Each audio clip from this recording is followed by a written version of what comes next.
سورہ احزاب آیت نمبر 61۔ اعوذ باللہ من الشیطان الرجیم، بسم اللہ الرحمن الرحیم۔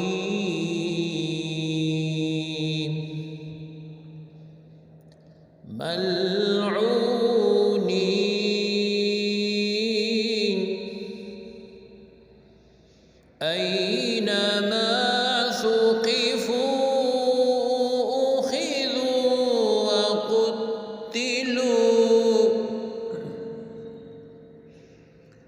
وقتلوا تقتیلا۔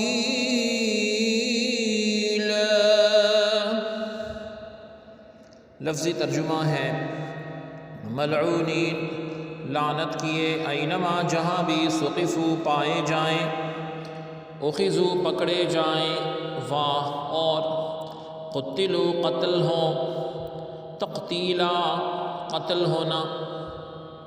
بامحاورہ ترجمہ ہے یہ لعنت کیے ہوئے لوگ جہاں کہیں پائے جائیں، پکڑ لیے جائیں اور چن چن کر بری طرح قتل کر دیے جائیں۔ آیت مبارکہ کی تفسیر میں فرمایا گیا کہ اس آیت میں منافقین کی دو شرارتوں کا ذکر ہے، اور باز نہ آنے کی صورت میں جس سزا کا ذکر کیا گیا ہے کہ وقتلوا تقتیلا، یعنی لعنت اور پھٹکار ہے، لعنت ہے، اللہ کی رحمت سے دور ہیں، جہاں ملیں اگر یہ باز نہ آئیں تو انہیں قتل کر دیا جائے۔ یہ سزا عام کفار کی نہیں ہے، اور عام کفار کے لیے شریعت اسلام میں یہ قانون نہیں ہے، بلکہ قانون اصل یہ ہے کہ پہلے ان کو دعوت اسلام دی جائے گی، ان کے شبہات ہیں، شکوک ہیں، اعتراضات ہیں، دور کرنے کی کوشش کی جائے گی۔ اس پر بھی وہ اسلام نہ لائیں تو مسلمانوں کے تابع ذمی بن کر رہنے کا حکم دیا جائے گا۔ اگر وہ اس کو قبول کر لیں تو ان کی جان، مال اور آبرو کی حفاظت مسلمانوں پر مسلمان ہی کی طرح فرض ہو جاتی ہے، اگرچہ کافر ہو، مرتد ہو۔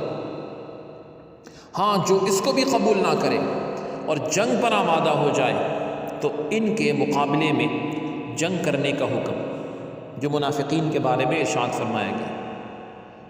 تو اس آیت میں ان لوگوں کو قید اور قتل کی سزا جو ہے وہ سنائی گئی ہے، اور اس کی وجہ یہ ہے کہ یہ معاملہ منافقین کا تھا جو اپنے آپ کو مسلمان کہتے تھے، اور جب کوئی مسلمان احکام اسلام کی مخالفت کرتا ہے، کھلی اور انکار کرتا ہے، وہ مرتد کہلاتا ہے، اور اس کے ساتھ شریعت میں کوئی مصالحت نہیں ہے۔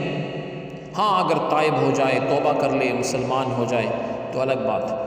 سبحانک اللہم و بحمدک، اشہد ان لا الہ الا انت، استغفرک و اتوب الیک، وصلی اللہ تعالی علی خیر خلقہ محمد وعلی آلہ واصحابہ اجمعین برحمتک یا ارحم الراحمین۔